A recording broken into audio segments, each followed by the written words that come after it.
Hello, good morning, good afternoon, and good evening. I'm Ashok Rokade, rhinologist and skull-base surgeon from Winchester and the University Hospital Southampton. On behalf of Scientific Committee and the organizing team, I welcome colleagues from around the world to Global Rhinology Network Studio in Winchester, UK. We have precisely more than 42 countries people have registered from. Winchester is the first capital city of England. We have a serene backdrop of iconic Winchester Cathedral in the studio. GRN is a not-for-profit organization with a mission to foster surgical training and professional development in rhinology and skull-base surgery.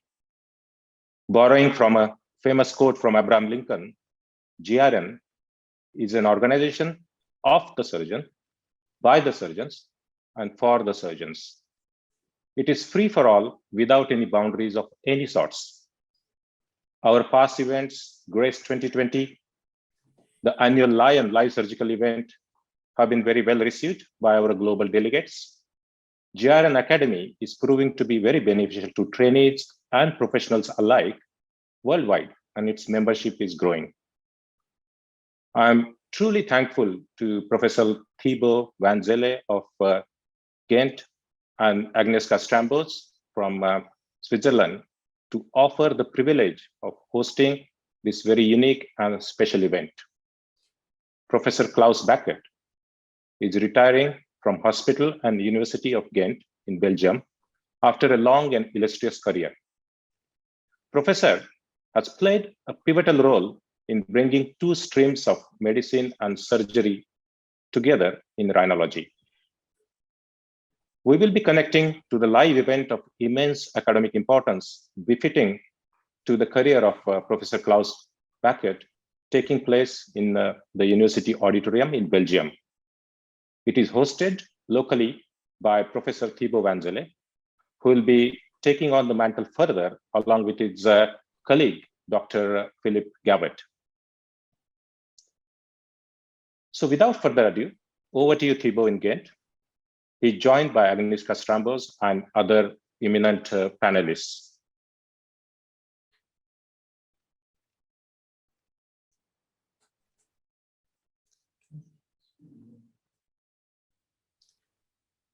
Good morning, good afternoon, good evening. I would like also to welcome everybody who is watching this event. We are here in Ghent, Belgium, at the ENT department of the Ghent University Hospital, where I and many colleagues had the privilege to be one of Claus Bachert's pupils. He was my mentor, both in research and in surgery for many, many years. We are not alone here, since we are gathered with more than 50 international delegates for our 32nd International Fest course right at this moment. And we are very happy and honored to have an outstanding faculty already for many years that come to our course. You will see many of these faculty members later during the panel discussion. Today, we organize this event to say a big thank you to Professor Claus Bachert for what you have achieved and how you inspired so many people around you. And in order to celebrate this event, we have organized an interview, a special lecture, and also a panel discussion later on.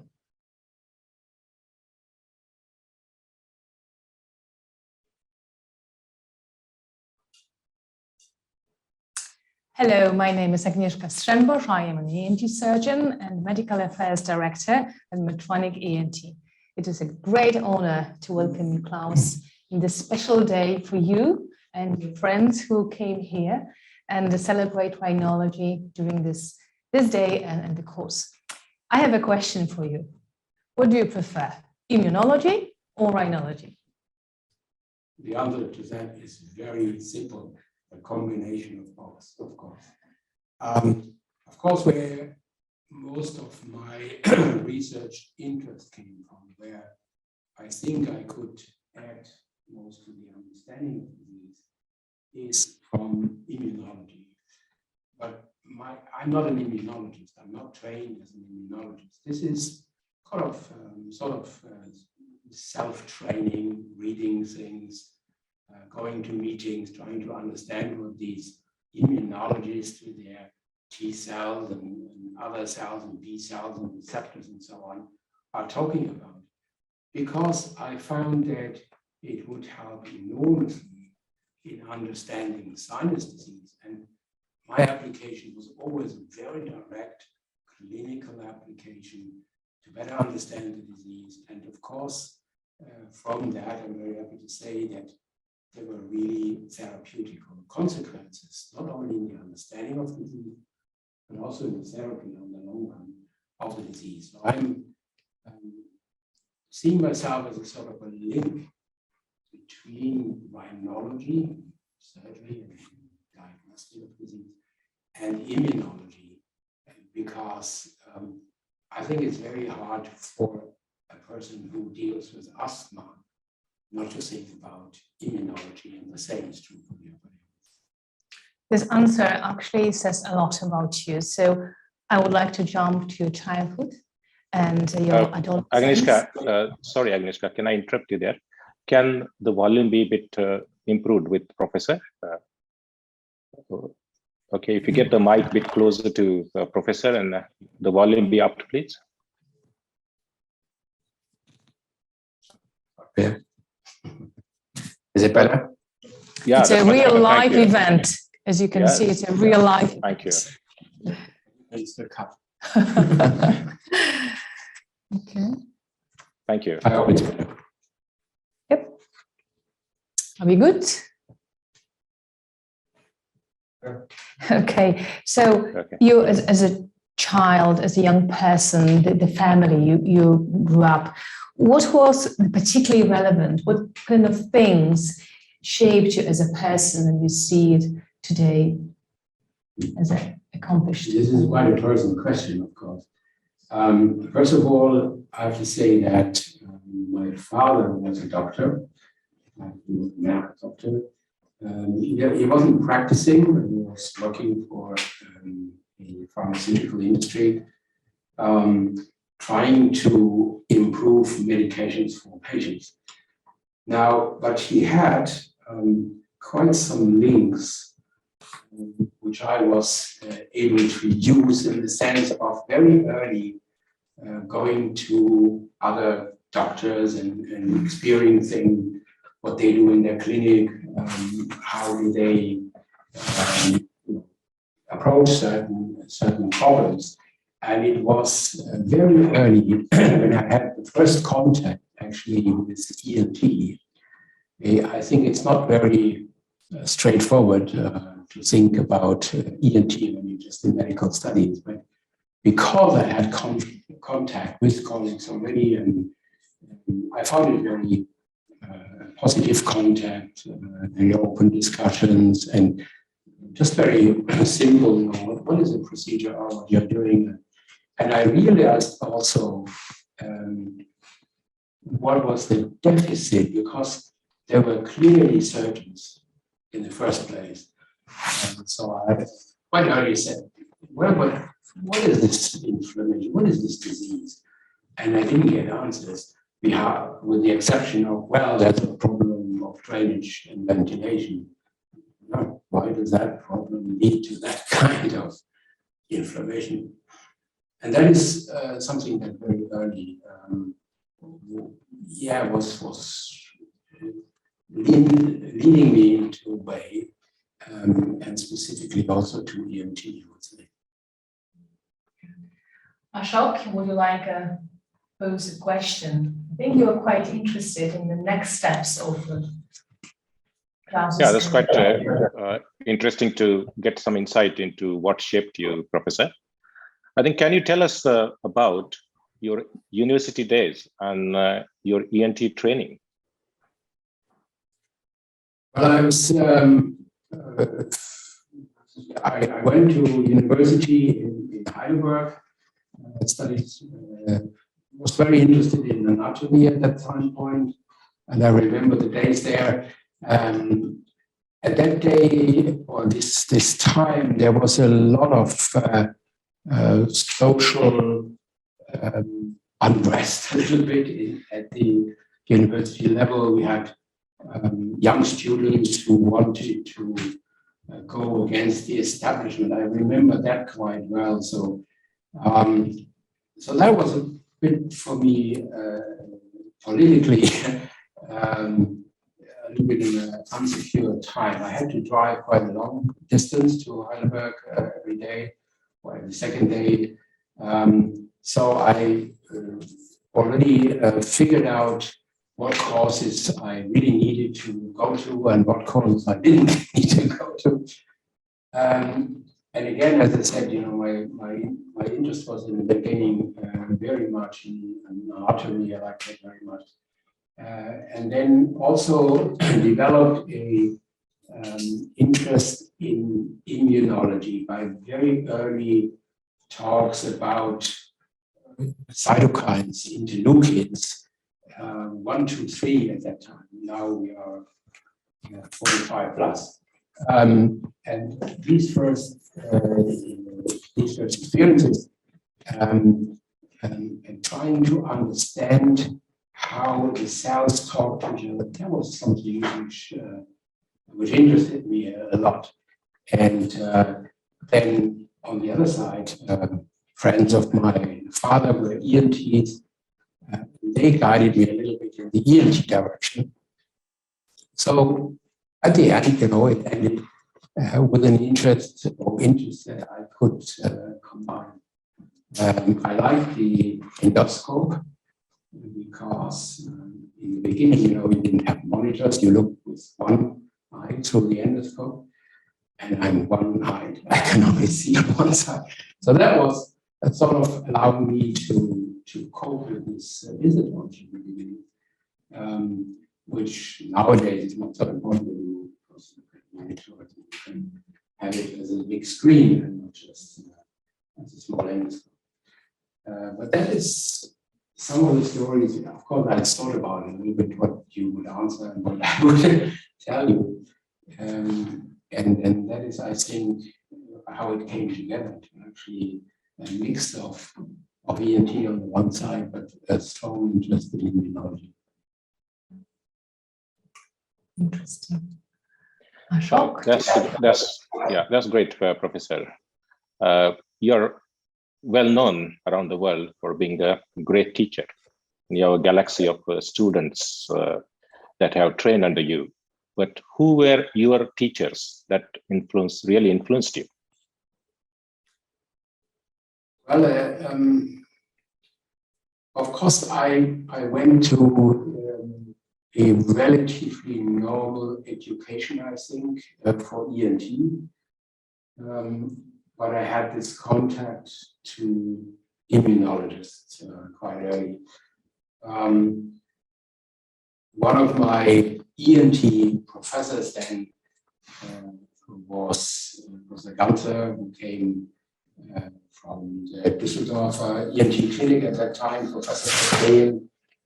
And that was, sorry, Professor Ganser, a quite straightforward ENT education with a lot of tumor surgery, which I didn't like too much because it sort of bound me to the operation theater. You know that very well. You start in the morning and you go home when it's dark in these big tumor surgeries.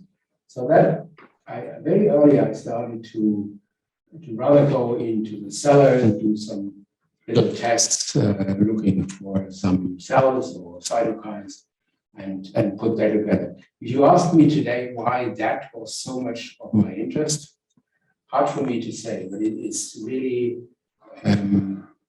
the interest in the inflammation rather than big tumors, for example. I did a lot of big surgery for tumors, hours and hours with colleagues in neurosurgery, or we did a transposition of the stomach up there. It takes hours in tumor patients, but that was an interesting time for me, but not my plan for the future.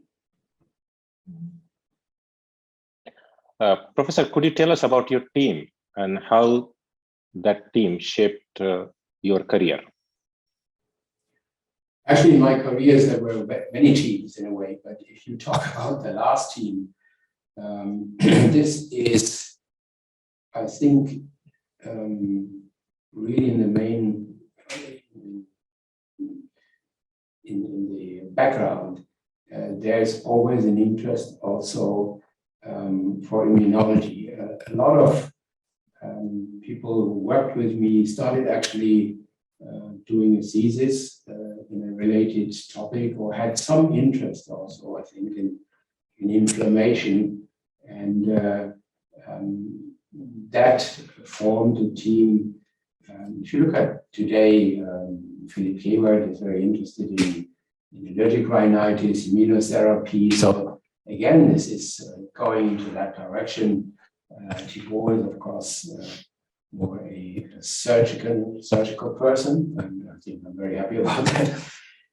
But we also did quite some studies about understanding immunology. And immunology is something you can use everywhere, even together with tumors. What is the response of the body to the tumor? It's immunology, and so on. So that was, I think, an opening for all sorts of different interests. So in my eyes, this was a very good, an attractive topic for my young colleagues, also to join the lab, to join activities in research. Okay, thank you. So you have many friends around the world. So all these friendships, the partnerships and relationships that you developed globally, how they helped you? How they are helping? Yeah. Well, these friendships all over the world come a lot from the same interests. But what you learn from the different aspects in the world of the same disease, it's very helpful for you yourself to understand disease. Because if you live at a certain place and you have a lot of allergies there, and you have immune processes, type 2 immune processes, you think that's how it is all over the world.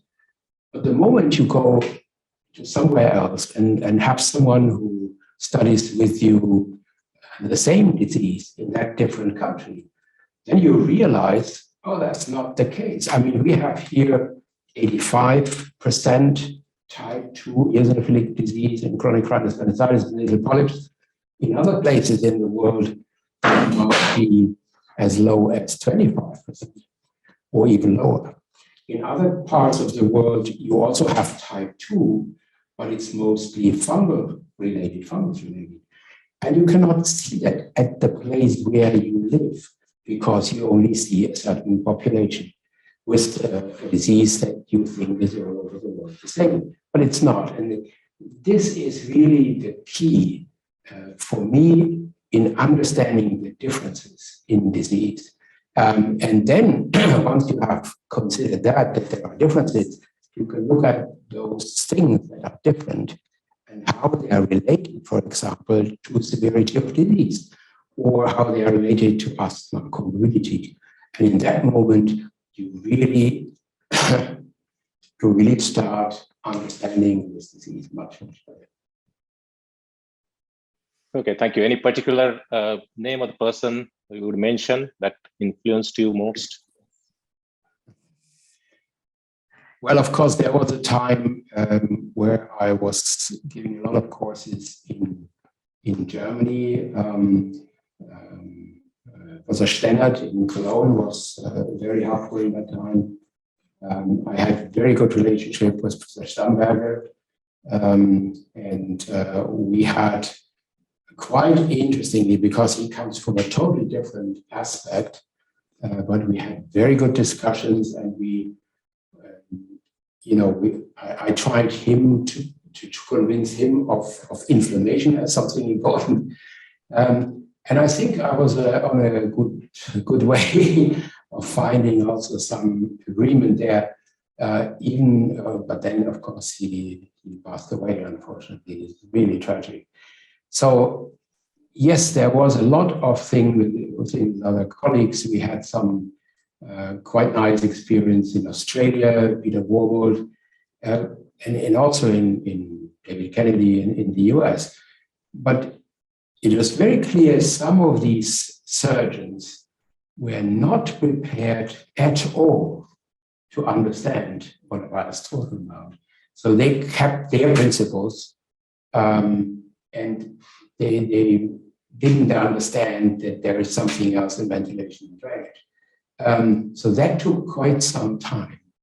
And I think that is quite recent, that there's a change in thinking about these diseases. So great surgeons, I learned a lot from them all over the world, also by going there and teaching and looking at what others did and how they approach certain problems. But it takes time. If you come with something new, I tell you, for all the young people who have some other ideas, don't give up too early. It might take 10 or 15 years. Thank you. I think so over to you, Agnieszka, for any further questions. Well, I have a question for you. I have a question for a secret. What is your secret to be such a great storyteller, referring to when referring to immunology of CRS? I would risk saying that nobody can talk about it like you, and that is why you always attract such a full audience, people willing to learn from you. I think it's just a reflection of my own difficulty with going too deep into immunology. So I'm not, there are people full-time immunologists and with full heart in the immunology who handle problems I hardly can understand still today. And of course, we learn, and that is a great thing, which gives us enormous possibilities. With the techniques developing over time, we learn. And I would immediately, for example, now we have this single cell sequencing. We talk to each cell or group of cells. We can understand what they talk about with each other. And these possibilities are enormous, but I always would cooperate with other people. And I think if you want to ask me what is my secret, it's cooperation. If you want to understand it, because it's very complex, you who help you, and the cooperation came very often because I wanted them to do something for me with my tissue, and they said, "Oh, that's interesting tissue. Can we have a little bit more there, or can we, share with other techniques?" So it's always very much trying to get someone interested, and then cooperating and giving to be able to get something. And I think that's a very general principle. But if you have an interest, if you have access to tissue, for example, that you can use for such purpose, then you will also, on the other side, someone who is a T cell guy or a B cell guy. I talked once to a Japanese mouse T helper cell trophy capacity. But he could not talk about any other immune cells. He was very, very focused. That was too much focus for me. But someone who can, talk about inflammation in general, I can learn a lot from them, and I can show them how it is in the airways. They're very interested in that because it's quite easy to get samples from the upper airways compared to the lower airways. So you have to make use of your advantages and get something in return in a conversation, in a cooperation, looking at certain mechanisms together which are of mutual interest. The more we know about immunology and inflammation of CRS, the more questions appear. So what would be your advice for young aspiring ENTs? How to successfully shape their research career and how to build the balance between surgeon and researcher? Yeah. If you want to go into ENT, there are different fields, ears, throat, and the sinuses, and tumor immunology. There is enormous potential. And you have to find your field and to reinforce that by another approach to the same field. For someone who's dealing with ears, this is a totally different approach from someone who deals with the sinuses and larynx. So for each of these areas, there are possibilities to support these areas by something additional. It's not always immunology. For me, it was immunology. But in the moment you can bring that together, and for me, it would have no sense to go into ear surgery because immunology is very, very minor importance here. But for the sinuses, for nasal polyp disease, for the asthma, so you have to develop your interest and you look over and look what is the science? Is it biology, physics, whatever? And you try to put that together because that makes you better, that interests others in your field, and you get an approach to that field. And I think that's what I like. Thank you so much. Ashok, I ask you to take it over. Do you have any last question, last burning question? I think that was a great sum up, Julia. That was a great question, because we have lots of trainees logged in today to this event, and it will be a good sort of guide and inspiration for them. We got a great insight into your career, your life. So thank you, Professor. So we just mentioned during the interview that he had many colleagues around the world, and quite a few of them wanted to send messages of laudations. So we'll be playing some of these messages pouring in from around the world.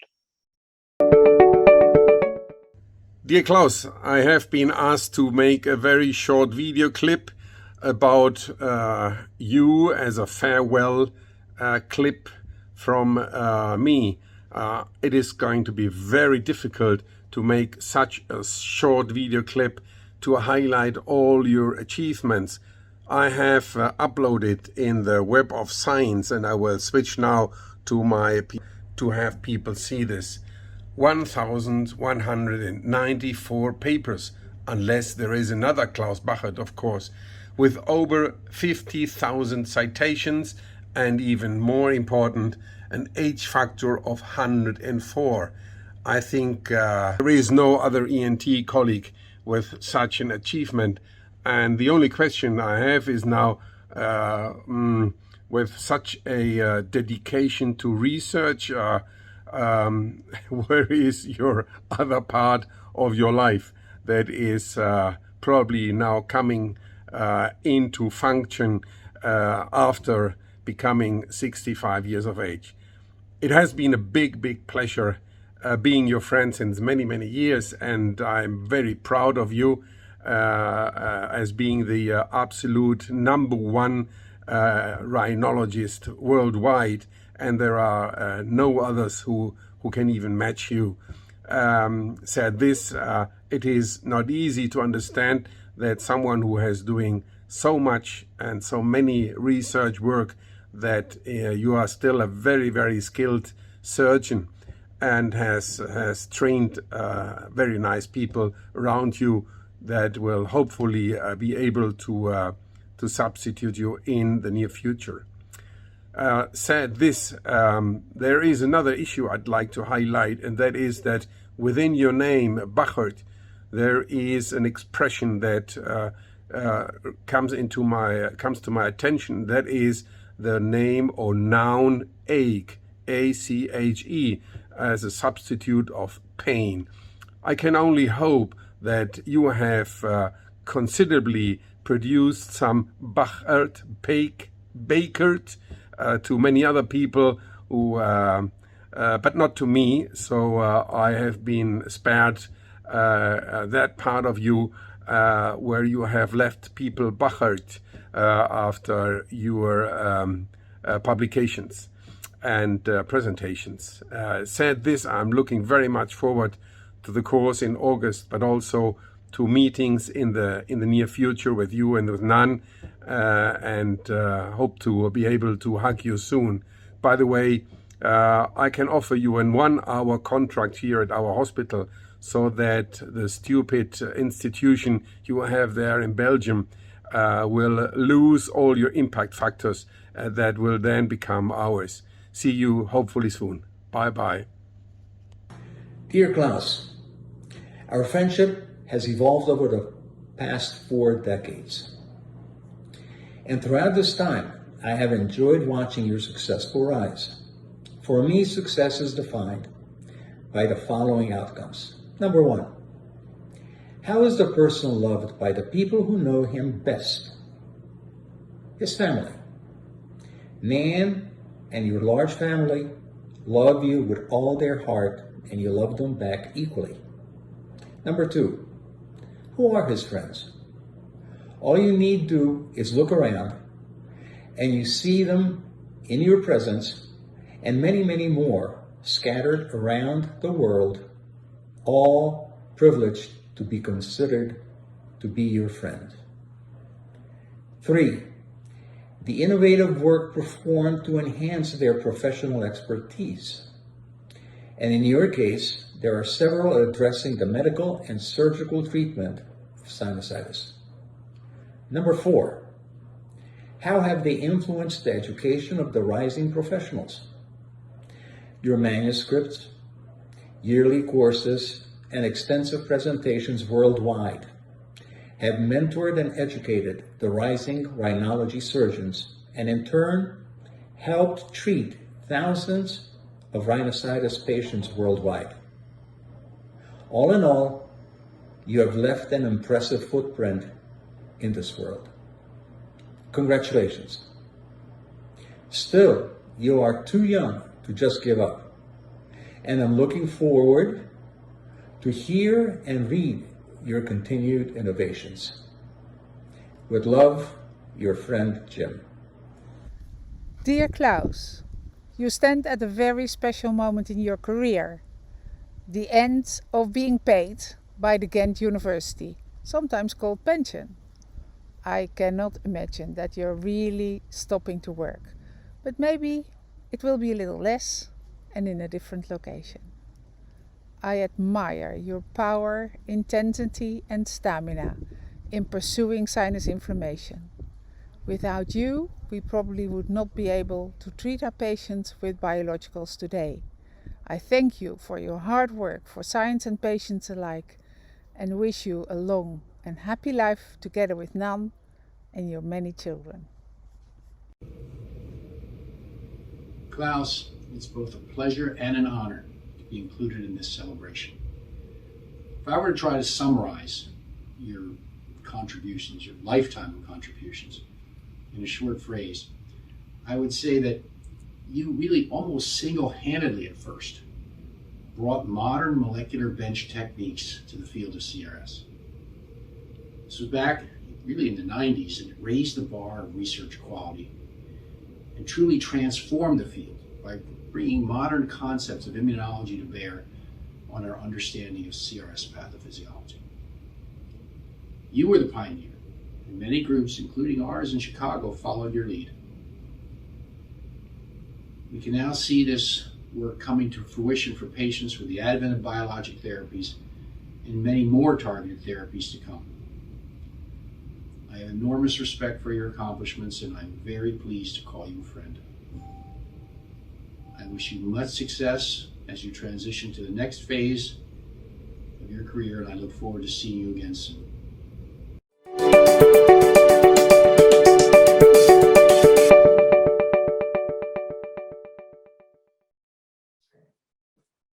so touching, so warm. We're getting many such messages from all around. These were just the snapshots of the influence that Professor Claus Bachert had in the rhinology world. So next. Dear colleagues, dear friends, it is upon request that I will report to you from the cytokines to biologics, a journey of 25 years. I'm Claus Bachert, Upper Airways Research Laboratory in Ghent, and I'm also working in Karolinska Institute in Sweden and Guangzhou University in China. What happened about these 25 years and where did we come from? We understood that obviously chronic rhinosinusitis is not just one disease. We could differentiate it in chronic rhinosinusitis without and with nasal polyps. And from there, we looked further into the tissues we got. So my job as a surgeon was to remove some of these pathological tissues. And then we started to further look into it in our laboratory. And we figured out that although there are a lot of cells in both of these diseases, there's much more eosinophils in chronic rhinosinusitis with nasal polyps than without nasal polyps.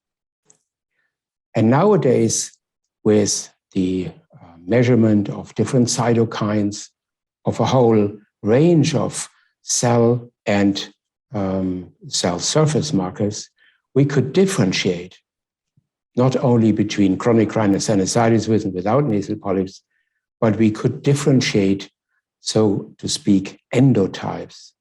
Endotypes referring to a defined, distinct functional or pathobiological mechanism, which would help us to understand the disease and at the same moment also help us to develop new treatment. In the beginning of 2000, I had a paper together with Niels Migent, and he was very much interested in topical glucocorticosteroids. And this is a very nice picture of a nasal polyp. You see these red dots, these are the eosinophils. And his statement was, polyps are eosinophilic and corticosteroids are the only drug to deal with them. Of course, this has changed dramatically within the last 20, 25 years. The eosinophils are still in the game. Here is some recent findings from our group about eosinophils accumulating underneath the epithelium. And where you see the eosinophils accumulating, you also see the epithelial damage. This is due to their toxic products they could release under these conditions. And we were interested in these eosinophils and how they go there, what attracts them to these nasal polyps in patients who may or may not have additional comorbid asthma. When we measured nasal polyps, this was a very early simple measurement of interleukin-5 in nasal polyps and control subjects, we figured out that of many mediators, interleukin-5 was really standing out. There was a lot of interleukin-5 we could find in nasal polyps and very little of that in control tissue. That was a very start into what we call now, but not at that moment, type 2 immune reactions. So it was all about eosinophils and interleukin-5. And this was accomplished, this link also, by showing that if you work with anti-interleukin-5 antibodies, and at that time it was in the tissue, not in the patient, just in the extracted tissue, you could induce the apoptosis, the cell death of eosinophils. So the eosinophils died when you treated them with anti-IL-5, which clearly meant that they were dependent in their survival, but probably also in their activation, in their migration upon interleukin-5. We found a second phenomenon, which was somewhat surprising, but not totally surprising, because a lot of patients with nasal polyps are carriers of Staphylococcus aureus.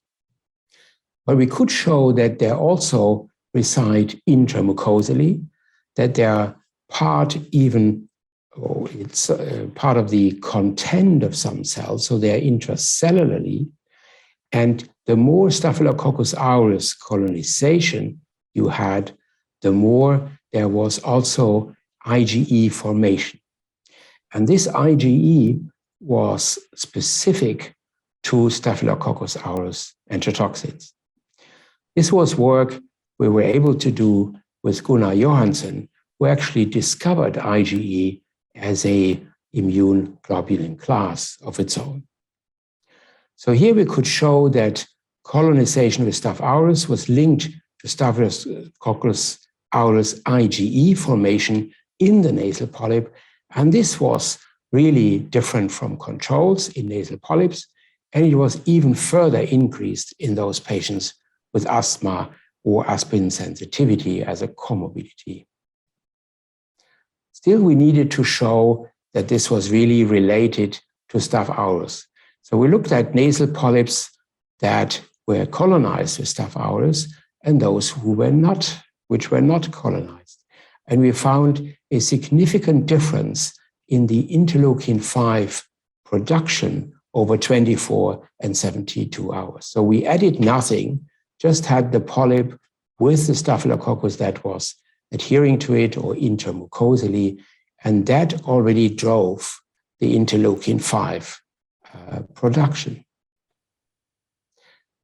There is another aspect to it that is not just the eosinophils and IL-5, but there is a lot of B cells and plasma cells in nasal polyps.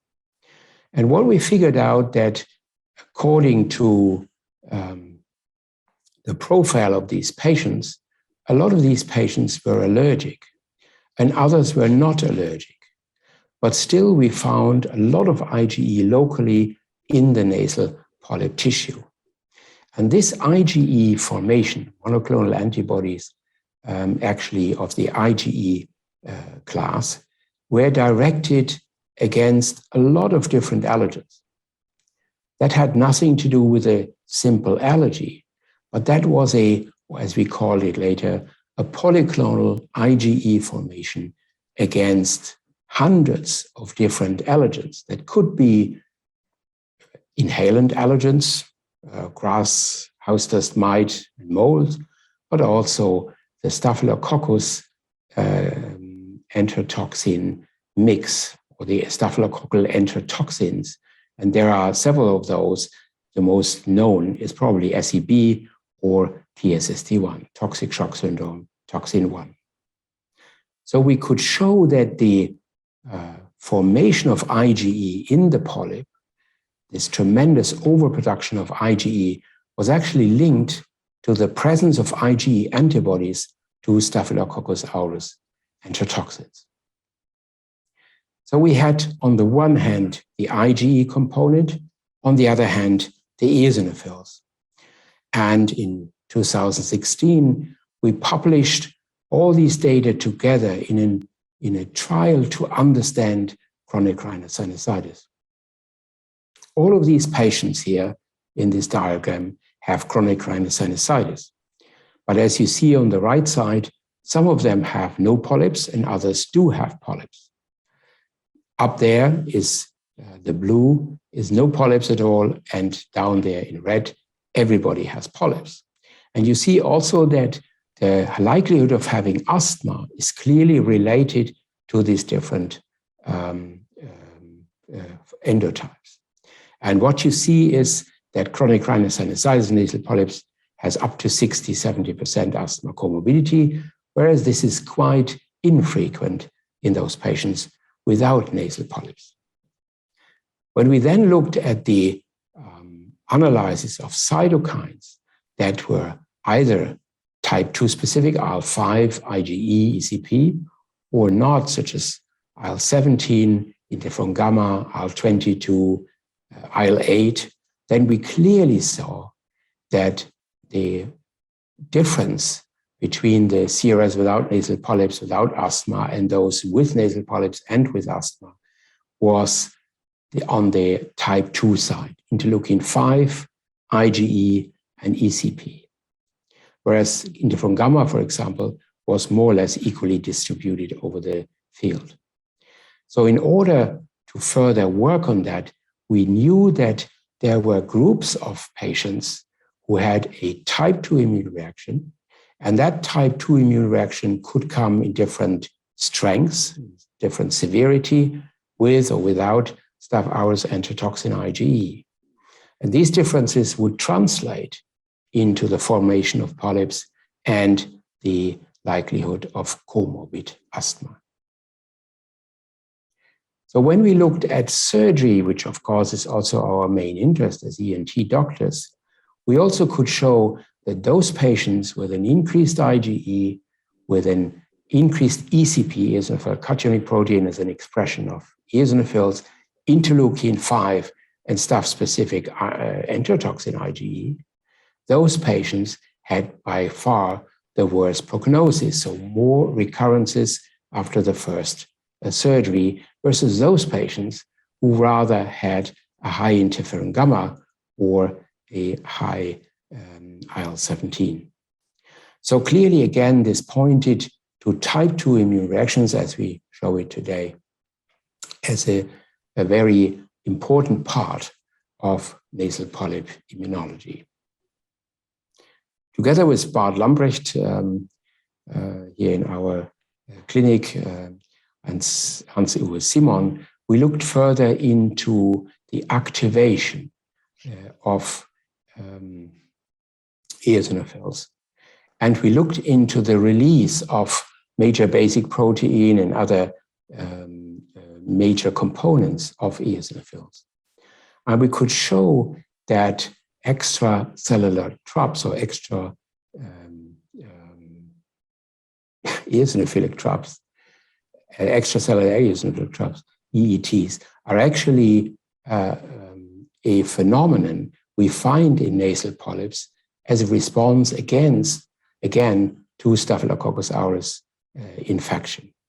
So when there was colonization, when there was infection within the tissue, we saw these eosinophils spitting out EETs, which is major basic protein, a very toxic product, obviously to get rid of the Staphylococcus aureus germs here.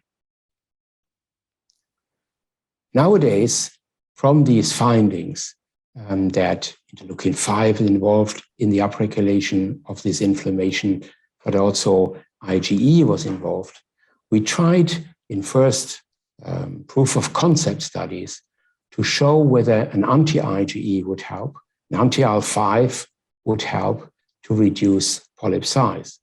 And later, although we haven't done so much research on the IL-4 receptor alpha at that moment, it was clear also IL-4 receptor alpha was involved in type 2 immune reactions, and we looked at dupilumab as another proof of concept trial. This is the development over the years. So it started with veslisumab, omalizumab, mepolizumab, and finally ended with dupilumab and others. And here we can go one by one through these different antibodies and seeing what they actually add to our therapeutic armamentarium.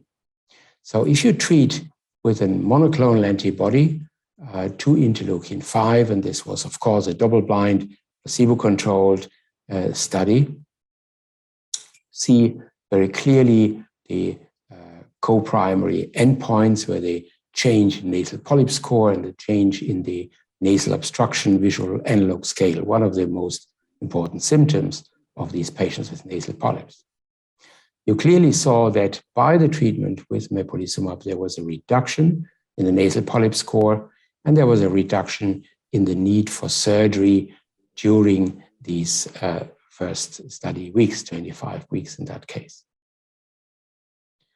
This was then continued into a longer 52-week study in which we again could show that there's a much higher effect on the nasal polyp score in those patients treated with verum, mepolizumab, versus placebo. And that translated again in a less severe nasal obstruction. This study also could show that fewer of these patients needed surgery within the period of this 1 year of trial. And there was, if you needed surgery, a sort of prolongation until you reached that time point. And again, also this monoclonal antibody was well tolerated. So what about IgE as a mechanism? I just talked about IgE formation. You remember this polyclonal IgE formation. And IgE may be involved in many steps in this inflammatory cascade, as shown here, with effects not just from the B cell and T cell, but also via the mast cell.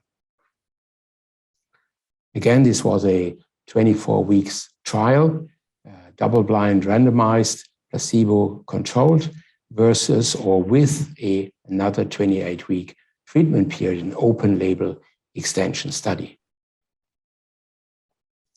Age about the same range. Typically, patients in our polyp age is about 50. They had eosinophils about 300 to 360. So very similar to what I told you before. Nasal polyp score about 6 out of 8. And of course, they had symptoms and had a reduction in smelling. So when we look at the nasal congestion score and the nasal polyp score, we see quite a fast response within the first 4 to 8 weeks to omalizumab in 2 different trials, confirming each other, of about a -1 nasal polyp score. And that was related to a change, of course, in nasal congestion score. So again, a clear effect on the nasal polyp score, reducing the nasal polyp mass, but not completely bringing the polyps down to 0. There was also a clear indication that it had a positive effect on quality of life, on the smell, and on the total nasal symptom score, which is typically multifaceted in these patients. Again, quite tolerable medication with nothing that popped out or was dangerous in any way.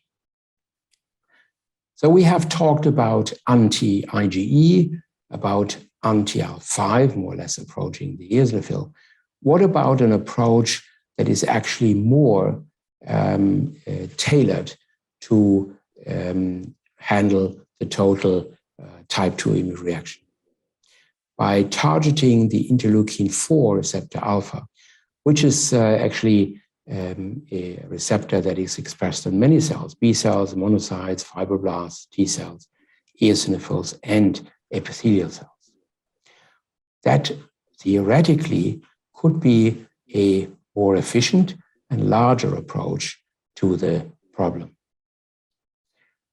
And in fact, when you look at IL-4 and IL-13 antagonism, you have an effect on Th2 and ILC2 differentiation. So you block the T cells and the ILC2, the innate lymphocytes, in differentiating into that direction.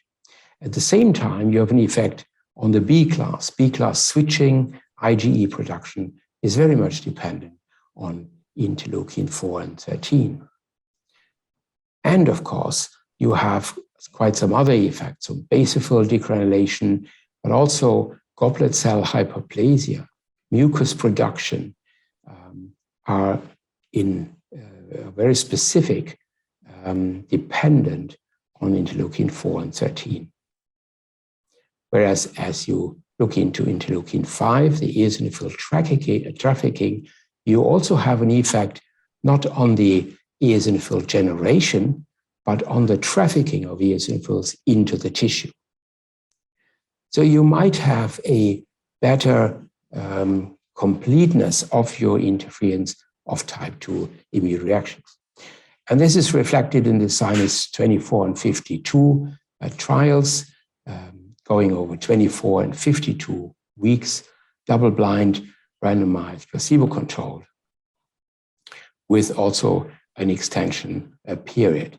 All these patients got mometasone as a sort of a baseline treatment, independent of the treatment arm. Again, typical patients, 40 to 60 years of age, had polyps, suffered from polyps more than 11 years. They had 63% at least one prior surgery, and about 15% more than 3 prior surgeries. Nasal polyp score of 6, snot score of 51. They had an upsit score of 14, which again was anosmic, and 59% of them had asthma comorbidity. Looking at the efficacy of dupilumab in these two different studies, and you see it on the right side, had both for sinus 24 and sinus 52 an effect on the nasal polyp score. Remember that in the sinus 24 study, after 24 weeks, the treatment was stopped and the polyps relapsed. However, when you continue the treatment over 52 weeks, you have an additional effect over the effect that you could get at 24 weeks. Now, looking at nasal congestion, this was really reflecting again, mirroring again, the change in nasal polyp score. What was really impressive in that study is if you look at the upsit score, telling you about the possibility to smell. And this, just within the first 2 to 4 weeks, take a very steep increase. So the patients could reach a smelling status. So they were out of anosmia. And this was about 80% of the patients. So really a great success and a fast success. What does it tell you if patients with dupilumab treatment, that's different from other monoclonals, do react with smell? They report that they smell again, then you know that this drug in these patients works. And this knowledge can be achieved very soon. Loss of sense of smell, of course, sort of subjective feeling of the patient is accordingly decreasing over time. In some of these patients, we took CT scans, and you see the beginning on the left side, January 2007, half a year, and a year later. And in this patient, you can see how the nasal polyps actually melted away. This was not in every patient like that, of course, but in that patient, very impressive, melting away over half a year and a year. At the same time, of course, we also have an effect on those patients who had comorbid asthma, as I said, quite frequent in these populations of nasal polyp patients. So we had an increase in FEV1 and a decrease in ACQ-6 asthma control questionnaire 6, which told you that not only they had nasal polyps, but also clinically relevant asthma, and that was treated with the same drug at the same time. One of the things we like is the SNOT-22, looking at quality of life, but actually it is composed of different questions also for symptoms. And what you see here on the right side is the percentage of patients getting better in a certain deficit they had before, such as decreased sense of smell, nasal blockage, thick nasal discharge. These are the most 3 important ones. And you see very clearly that those decreased dramatically with the treatment. You also have some changes in postnasal discharge and reduced concentration as a secondary phenomenon. If you can breathe better, you can concentrate better, and you have a better quality of life. At the same time, during this treatment over 1 year, there was a clear reduction in the use of systemic corticosteroids and the need for surgery or actual surgery by 75 and 90% in these patients. So clearly, if you have these patients on monoclonal antibodies such as dupilumab, there is not much other treatment you need during this treatment period. But I always recommend, and that was done in that study, to continue topical nasal glucocorticosteroids. From the side effect side, again, very tolerable, no treatment emergent adverse events of any concern. So this offers us today the possibility of combining, for example, surgery with biologics. In whom would we do that? Not in every patient with nasal polyps, of course, but in those patients who are uncontrolled by classical treatment approaches, topical steroids, oral steroids, and who may have already experienced surgery, but without success. We have to be quite sure that it's type 2, and I told you asthma comorbidity is one of these signs. Increased eosinophils is another sign for type 2 inflammation in the nasal polyp itself. In those patients, you could consider the combination of biologics with surgery. And I would always start with a biologic because the first thing you want to see is whether the patient reacts to the biologic. This can take 3 months, 6 months, maximum 12 months. And if then there is a response to the biologic, you can be sure that the drug works and you can continue the drug even if you decide to remove maybe most of the polyp mass by surgery at that time point. This will be a much easier surgery, less bleeding, less inflammation, and a very nice wound healing. So although these achievements have been made, we still have a lot of questions. For whom specifically?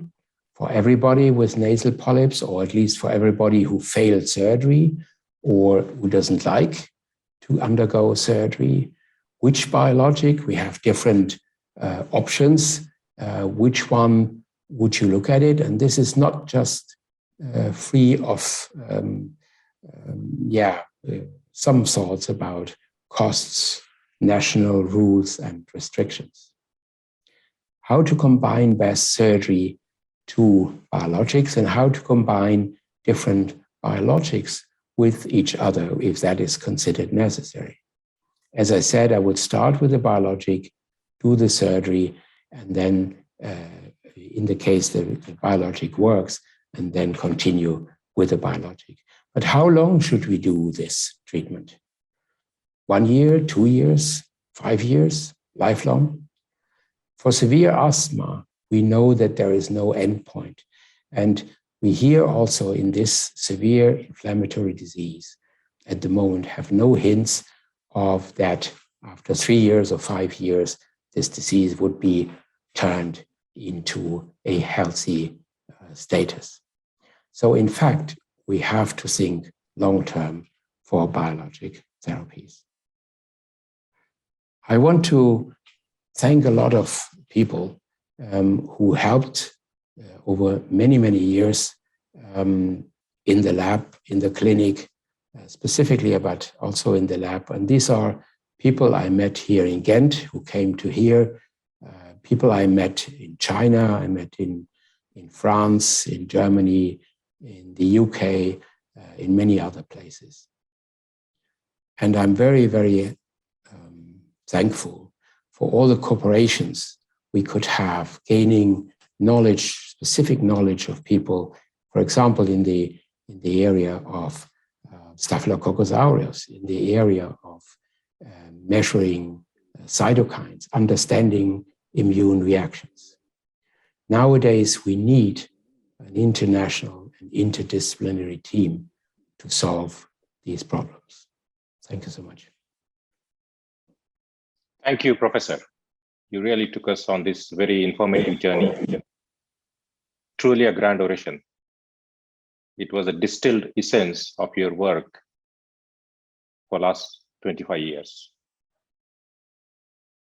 So thank you very much for that. And I'm sure the next generation of rhinologists will be building upon these and will get clearer and clearer picture.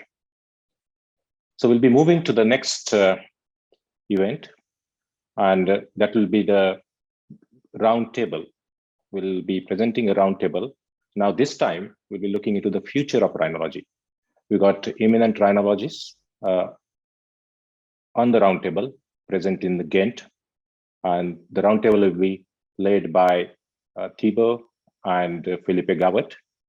And may I also introduce Professor Paolo Castanua, who will be joining the studio from Varese in Italy.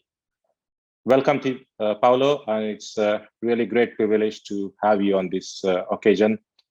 Despite personal difficulties, you have joined us today, so we are truly humble. Thank you. So before we go for the roundtable, we'll have a few more messages of laudation. So we'll be playing few messages while we're preparing for the roundtable.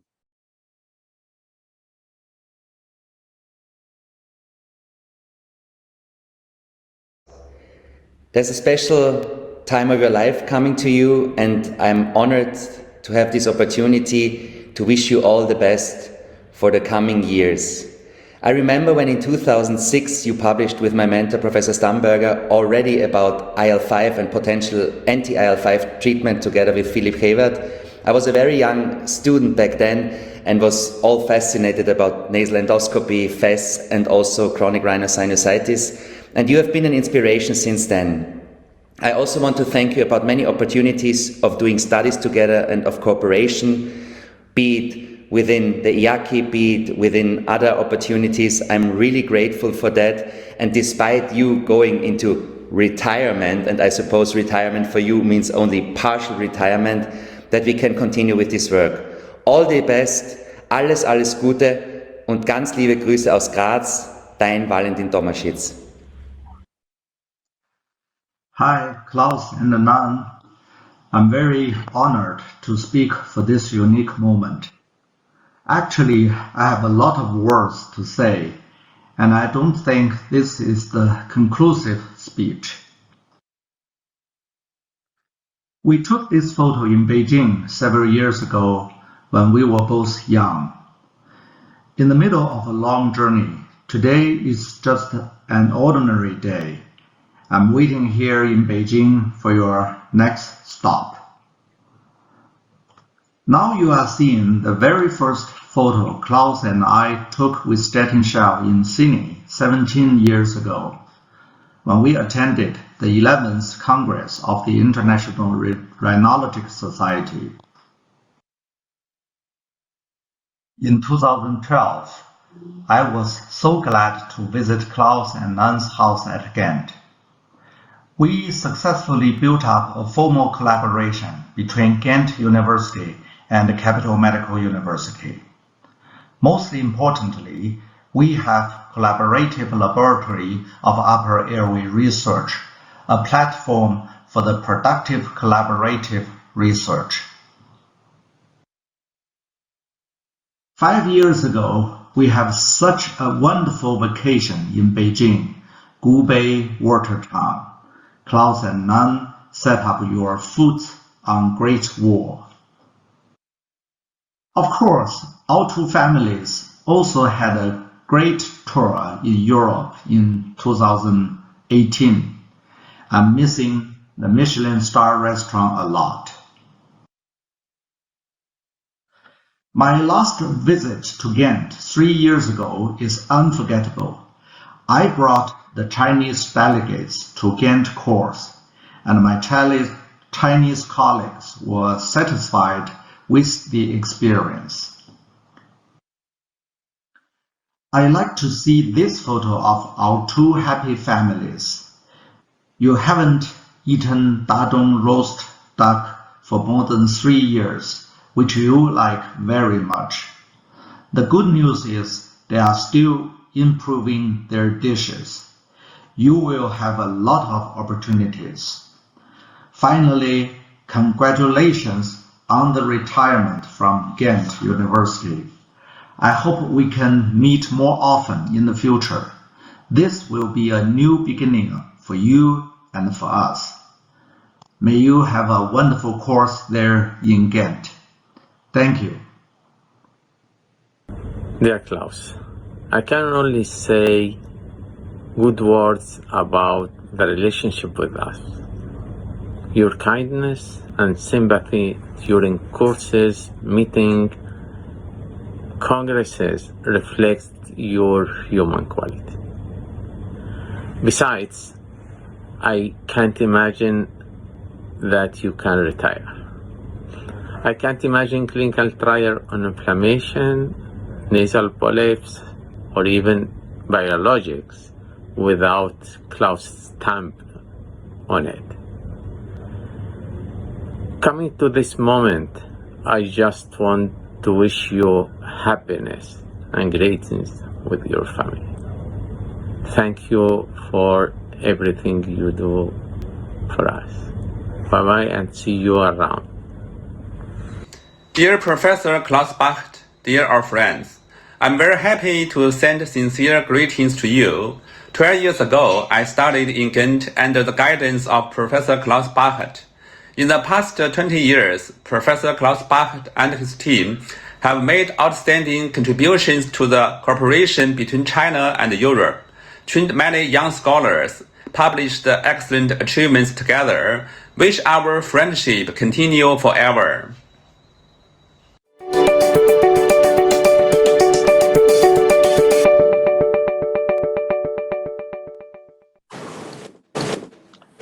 Lovely messages. There are so many such messages, but we couldn't include all of them. So this snapshot gives an idea what the influence Klaus had in the rhinology world. So let's go over to Ghent again, where Professor Thibaut Van Gelle and Philippe Gowert are hosting the roundtable. Okay, thank you, Ashok. I think most of the guests here need no introduction, but I will do anyway. So next to me, we have Professor Philippe Gowert, who already works for also 2 decades, I think, in the department. 24 years. 24 years, to be correct. Of course, the guy next to him needs no introduction. Next to Professor Bachert, we have Mr. Shaz Ahmed from the University Hospital of Birmingham. We have Professor Hoseman from Greifswald University. We have just arrived from Barcelona, Professor Bernal Spreckelsen. And in Italy, we have Professor Castelnuovo. And we are very happy that you could join us today also for this debate. Hello, Paolo.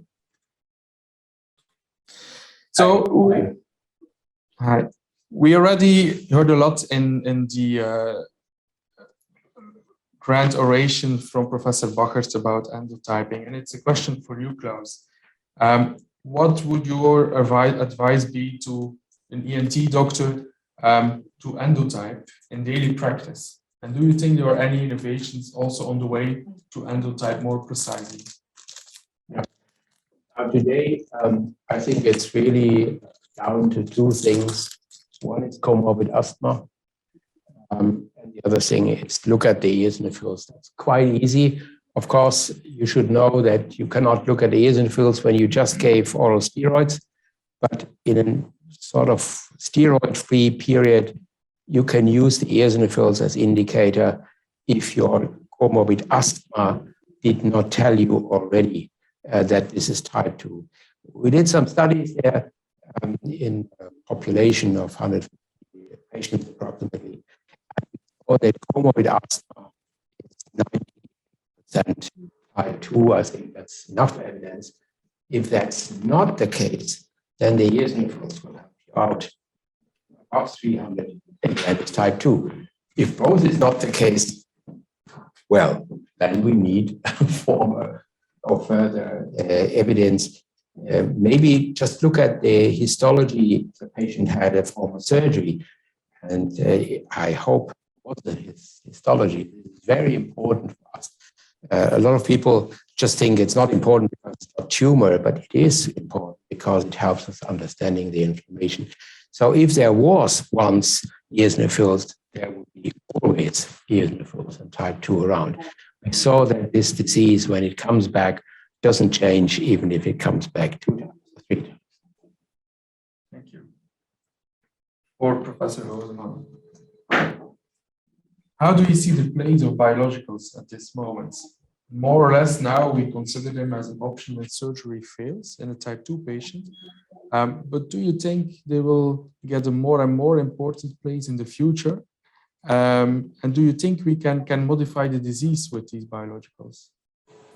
Yes, of course. This disease may be modified, but of course we have to define what is an insufficient functioning type of surgery. How to define this, because here we have some, well, things to define yet. So we look for exact and, well, major type of surgery to be defined, and look for something which is called precision surgery to do not cause molesting the patient. And if this doesn't work, then we will go over to biologics. We see some disagreements. Well, I mean, of course, in a university clinical setting, we have a lot of patients who are not having or not coming to the first surgery. So if you had someone who had already 2 surgeries, how complete or not complete is another question. But I think in those patients, when you start the next one, what is your aim? Your aim is, in my eyes, not to come over the next year, but to come to develop a strategy that guides you over the next 10, 20 years. If that person is around 40, 45 years, we have to see that either we improve our surgical technique, and there is probably space, and we can discuss that, or we combine the surgery with something better than just topical steroids. So I would see it indicated in more patients, and of course, to combine biologics with the surgery in a very sensible way, and I talked about it. The point is a bit, when you talk about biologics, it's not a problem of adverse events or something, it's a problem of costs. And there, doctors always have the feeling that they are responsible for the costs they produce. I have to say, if it is justified because the patient has a severe disease, maybe a comorbid asthma, maybe not, but has a history of surgery before, if I feel that I can solve it with surgery alone, I would. But if I feel that the next surgery is always, or is also just a step forward for a year or 2 until the next surgery is needed, then I would rather think about a long-term strategy, including. It's true, but please notice, of course, I would always say interests and will of the patient plays a major role. That's the first one. Second is, I do not argue in favor of repeated surgery. I just argue in favor of consequent and precise surgery. And third, when we do this type of surgery, we even have more options. For example, nasal douching with corticosteroids in order to avoid the oral ones. But if you have a patient with, in your opinion, an incomplete surgery, what would you propose? To do a more complete surgery, or to start with a biologic? Because that's a difficult. Very easy counseling of the patient, telling him merits and demerits of another type of surgery and the other options. Mm-hmm. But of course, if, for example, he has an insufficient type of surgery and a secondary frontal sinusitis due to scarring, I would say, okay, we perhaps need consequent type of surgery. That's just counseling. Klaus, I would also like to ask you a question. When we started 24 years ago, there were people telling that what can be better than a corticoid? You have systemic corticoids, you have local corticoids. no one will be able to do better. Well, now 24 years later, we know better. We know that there are some biologicals, some very strong biologicals. My next question is, will we do better than the strongest biological in the future? Is there still place for improvement, or is it game done? Game set match? Are we there? Well, at the moment, you know, my understanding of this inflammation is that it's a multi-layer thing. You have the type 2 inflammation, you have eosinophils, you have interleukin-5 around, but that is considering that inflammation is a physiological response of the body to some situations like intrusion of germs. That is something that is per se not the problem. What is the problem is a step higher. Why is this inflammation not stopping? There's no reason for any kind of infection or whatever to carry on. And that is something we should better understand. We know today we talk about regulators, which is a higher level, which allows inflammation or does not allow inflammation. Because otherwise you cannot think about a chronic inflammation if that regulation level has not been out of order or set apart. So I believe strongly that what we have achieved at the moment is still at the inflammation level, and there is a higher level of regulators, and there are already, I have to tell you, efforts to really look into that. If we understand the regulation of inflammation and why it fails in chronic inflammation, then we could do absolutely in treatment also. So you believe that we will not achieve like 80% success, but maybe 100%?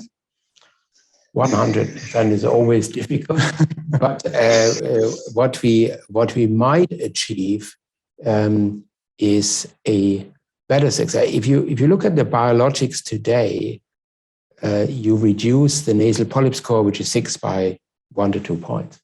Is that your achievement? You want to allow, or do you want to go even further? And do you want to, really on the long term also reduce the number of recurrences? And so I think we are just now understanding that level, and the next level is clearly the target for further research and most probably development of interventions and drugs. Thank you. I have a question for Mr. Ahmed and also Professor Castanova.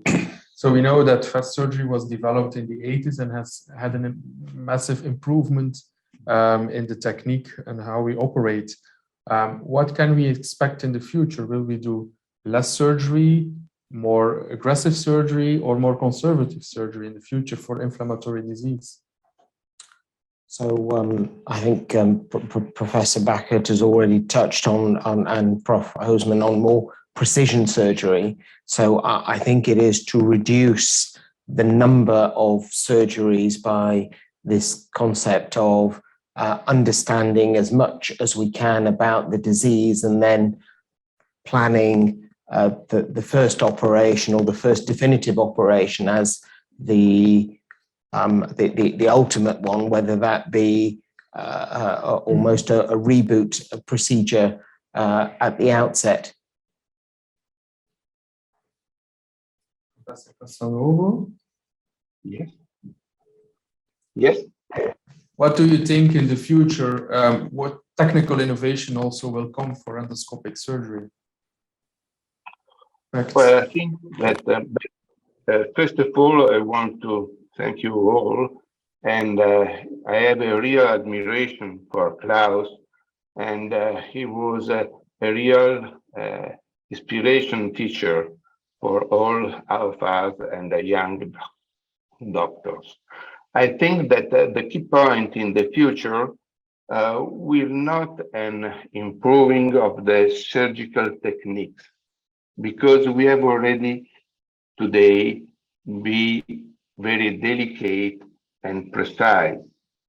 The future is the synergy with the medical treatment. It's very similar in what happened in oncology. So nowadays, the effort of the doctors, of the ENT, have to be the precise diagnosis. And for doing that, we need immunologists, we need allergologists, we need a team, like Klaus showed clearly to all of us. It's the same that in oncology disease. Nowadays, we have to go deeper and deeper in the comprehension of the biologic behavior of the disease. And we never start again ready to surgery. There are different type of histotype where we do always as the first option chemo or combined surgery. The same is in the inflammatory disease. We have clearly understood that the surgery alone can be wonderful, the best we know, but it's not enough when there is an immunologic inflammation in the ground. So, first of all, we need a precise diagnosis. And for that, the young generation of ENT have to improve their knowledge in immunology. The lesson of Klaus was so clear. We want to be successful. We want to get to cure really the patient. We cannot do alone as surgeon. We need a team, but we need to improve our knowledge. So the future, it's not a mechanical tool. It's not a more precise surgery, but is the comprehension of the disease, is the synergy with the other specialists, and is the synergy between medical treatment and surgery. And of course, we need to have the same level of skillness, because you cannot be very skilled in immunology and low skill in surgery, because the future is how to combine biologics and surgery. But to do that, we have to be very, very expert in surgery to understand the importance of the scar, the importance of the preservation of the mucosa, and very skilled in immunology. So we need a team. This is the future. And Klaus showed us very clearly. Thank you once again. Nice intervention. I fully agree with you that we have to collaborate with other specialties and that we also have to invest in our colleagues to train them. What do you think? We are here at a course for sinus surgery. What do you think we should improve in the training for our younger colleagues? Professor Bernal. Well, first of all, I have to say that I feel a little bit strange here sitting with the Pope talking about religion. And the only thing you can say is that, yes, I'm a believer, I'm not. No, it's a debate. And before I answer to your question, Thibaut, I think we should take a step back. Our task is to cure, for sure. Whether and how we do this, it's up to discussion. But I think the other thing is that we should also think about prevention. How or what can we do to avoid people reaching the end stadium of a chronic rhinosinusitis type 2 inflammation? Will we think about all these children having atrophies that may end up having asthma? All these children having allergic rhinitis with a higher risk of suffering asthma? And we now think that in 20, 30 years, biologic does cost what an antibiotic does. And we then prescribe to all these children at risk to develop asthma and to develop chronic rhinosinusitis, a biologic to prevent them to end up with severe asthma or chronic rhinosinusitis. I think that is my thought about the future. And then that would left probably very little cases to do combined therapy for us if we prevent them to develop asthma and or chronic rhinosinusitis. And that can only be achieved once the prices for all the biologics go down and we are able to prescribe them as we do with antibiotics. And I'm not sure that we will achieve that. If I think back to when cochlear implants were introduced into the market and we were so surprised about the high prices, and the companies were telling us, don't worry, once we have retrieved our investment, we will go down. And they never did, never did. And I'm not sure whether the industry, the pharmaceutical industry, will do this with biologics at the end. We're talking about countries who already have these biologics. We have them not yet in our country, so we see the indications and we don't have them. So to think then into the future that we will be able to prevent severe asthma or asthma at all or chronic rhinosinusitis is probably looking very far into the future, but that would be most desirable to prevent disease and not only to reach the stadium where we have to treat them. Sadly, answering your question, until then, it will take decades. I think we will have new biologics in the future, probably with stronger effects as we were expecting from oral steroids back then. And now we have with the first biologics, we will probably talk about first generation of biologics in 20 years and have the second or even third generation of biologics. And then to finally reply to your question about training the courses, I think we will still need to do surgery, and not only for chronic rhinosinusitis, that is one disease. We have a long list of benign diseases that are not linked to any type of inflammation, and we will need to learn to do the endoscopic surgery anyway. So the courses will prevail, and perhaps the diseases we'll be treating will be different ones. I fully agree. I think if we talk about prevention, then the cost to society becomes more acceptable for such biological treatments. What do you think about that, Klaus? But so far, sorry to say, we don't have anything that would predict that someone gets an encephalitis in 45 years. It's different in allergic rhinitis where everything happens in the first 14, 15 years of life. This is a long-term project, and if you look at the amount, let's say, at the percentage of population developing this disease, I can't see at the moment that we randomly treat everybody to prevent nasal polyps in 4% of the population. So I'm not quite seeing that, but I do think that once we better understand that disease, and as I said, maybe not just what we see at the moment, the eosinophils are long known. Paul Ehrlich, more than a century, but this is not the point. If we understand the regulation of disease, why is it going from an acute infection maybe into a chronic condition? If we could start there, that would be an aspect that is probably more reachable than to treat everybody. And I think it's not necessary to treat everybody. But so far, we don't have good predictors who gets chronic rhinosinusitis, who develops nasal polyps. All we know is that it's associated with asthma. Would we treat all the asthma patients accordingly to prevent nasal polyps?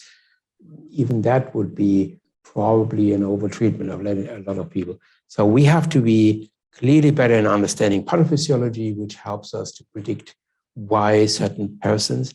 And why not before 45 develop these nasal polyps? That is something we don't understand. Aging has somewhere an aspect in it. We also know that nasal polyp disease per se, for us, it's all eosinophilic. But it's not all over the world like that. I was so much astonished about finding nasal polyps without any eosinophils, much more frequent here than here in China, for example. So again, what do we understand at the moment? We understand part of the inflammation that drives nasal polyps, but we do not understand too much of nasal polyp disease without the inflammation at the moment. There's much more work to do. Thank you. Thank you for leaving some work for us. I'm happy with that. So I think we come a little bit to the end of this debate. I would like to have a small tour. If you have any special message or story for Klaus that you want to tell or to share with us. I see Manuel. Yeah, I always have ideas. Yeah. The question is, you never know. If you go back into time, I mean, most of your manuscripts were written in hospital in the afternoons, but there is still time missing to write all these things. And I was thinking about, when did you have the time to write all these manuscripts? And I can imagine that you were about to go to the cinema, to a dinner, and you asked Nan, are we ready to leave? And Nan says, in 5 minutes. And then that gave you plenty of time to finish a sentence, a paragraph, or whatever. That brings me back to the idea that I need to explain to Nan what 5 minutes are. But jokes apart, I mean, that's absolutely a great achievement. I think I do not know any ENT colleague who has such a stamina and a drive to research and to publish and to defend your own theories, which is also very important with numbers, not just with statements. And I think that is the thing that I admire you. And but we are not here for all your science. We're here because we're friends. And for the cigar you promised me for the course. 2 cigars. The one from Paolo. I'm very sorry, Paolo. Yeah. I wait for next time. Yeah. Well, I have just to underline it. with no cigar. Without the cigar. No cigar for him. Yes. I think focus and perseverance would be the 2 things that I would look up to you to learn from. And that's a very early focus into immunology and your interest, and then perseverance. And whenever there was a door that was closing, you just kept pushing and knocking, and other doors would open. And I think that's something that we can all learn from. Thank you.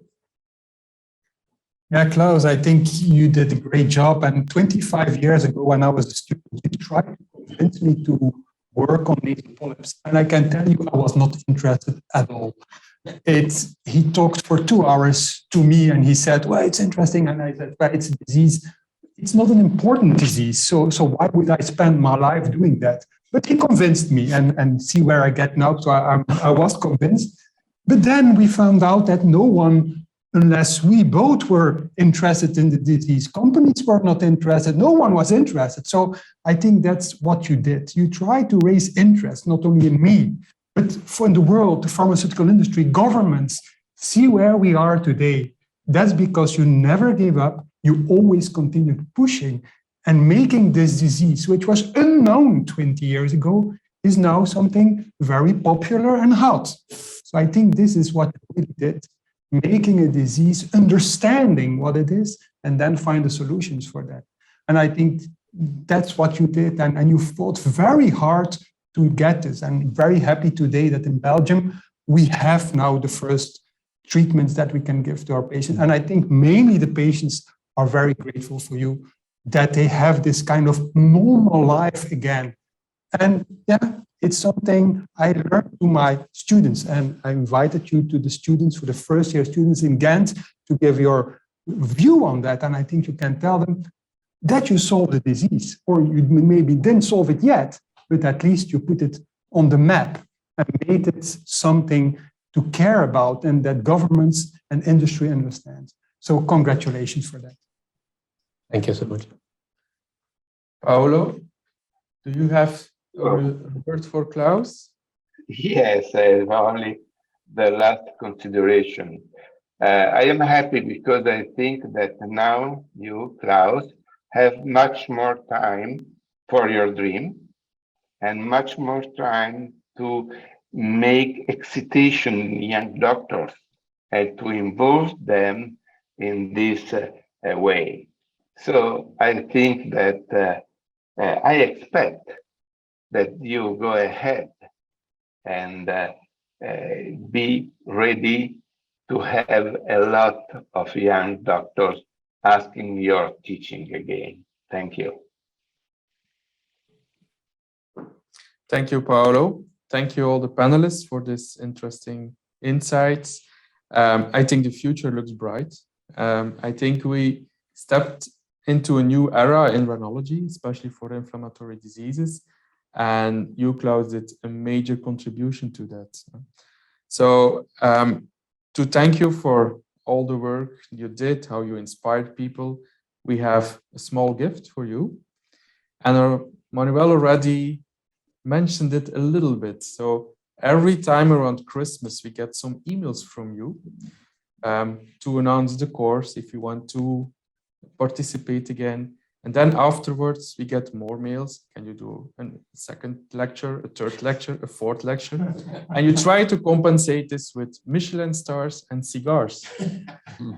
The Michelin stars we get, but not the cigars. So we have a small box of cigars for you that you can enjoy for yourself or maybe share. Share.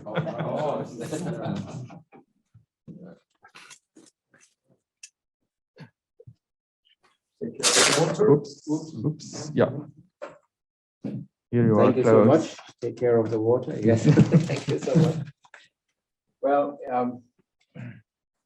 I only can say, you know, it's 25 years. I realized that recently when people thought about, what can we do if he is retired? I didn't think about 25 years before, which actually shows how time flies. I can only say to anybody who has ideas and who wants to do something, start now. Don't wait till further because time flies. It's very fast. That you will have success, hopefully. I wish you that all. But also that your time comes to receive flowers and say thank you. Thank you so much for everybody here. I think we had a great time together. I always enjoyed the courses, and it was really something we planned the moment we said goodbye from the last course. We already planned the next one. I hope that we inspired a lot of people, not only to do surgery, but to think more about the disease. I think it is very, very critical to understand the disease. And only if you understand the disease, understand your patients, you can adapt the right steps in treatment, and you will have a happier patient and I think a happier life yourself. Thank you so much.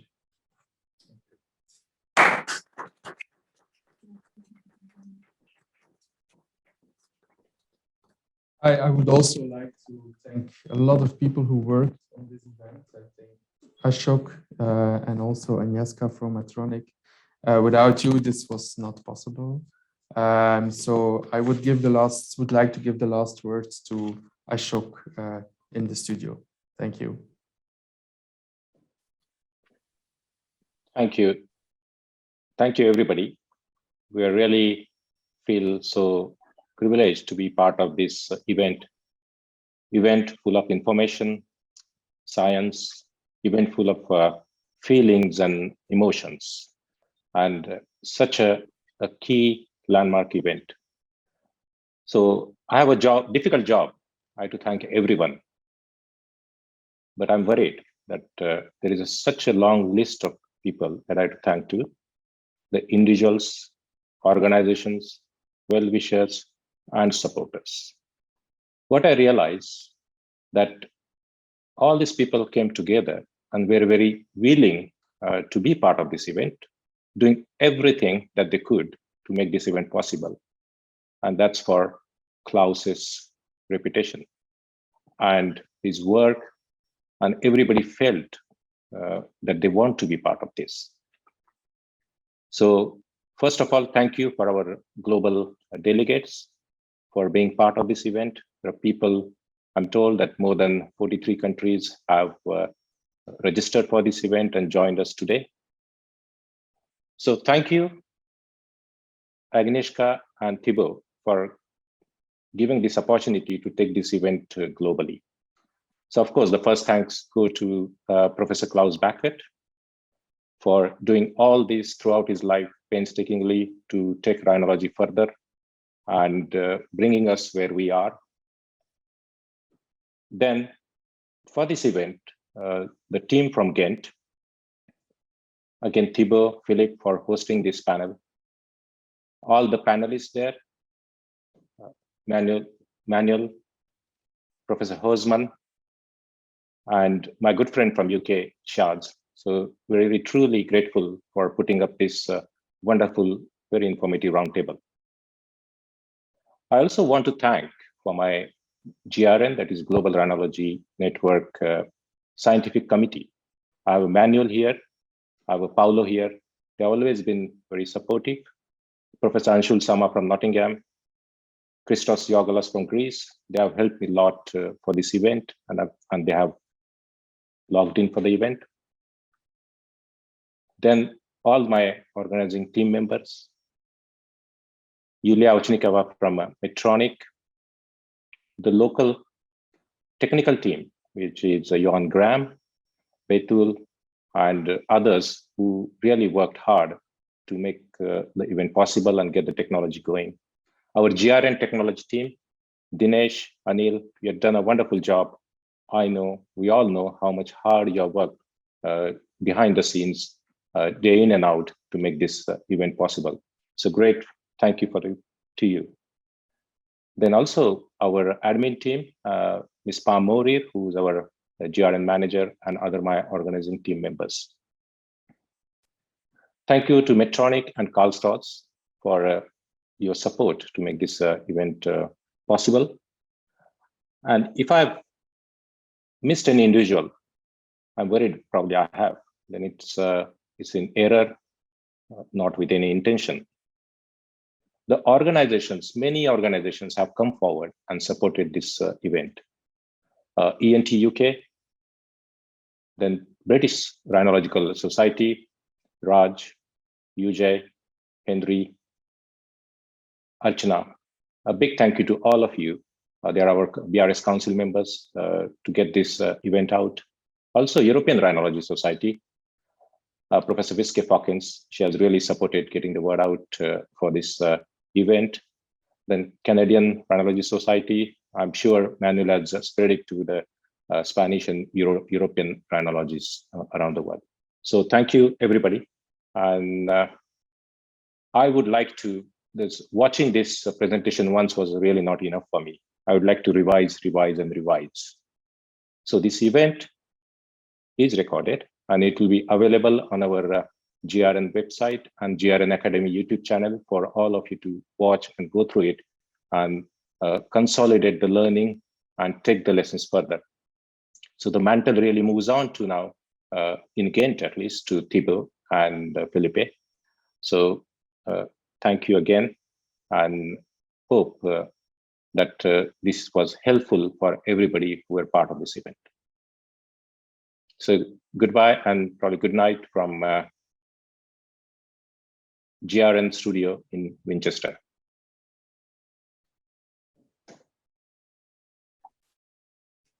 So we'll go back to Ghent and then we'll conclude the event.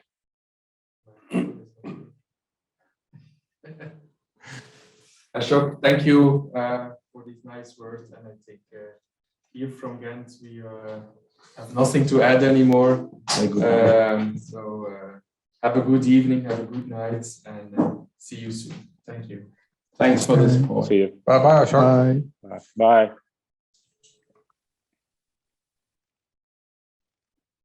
Bye-bye. Bye-bye. Bye, Paulo. Thank you.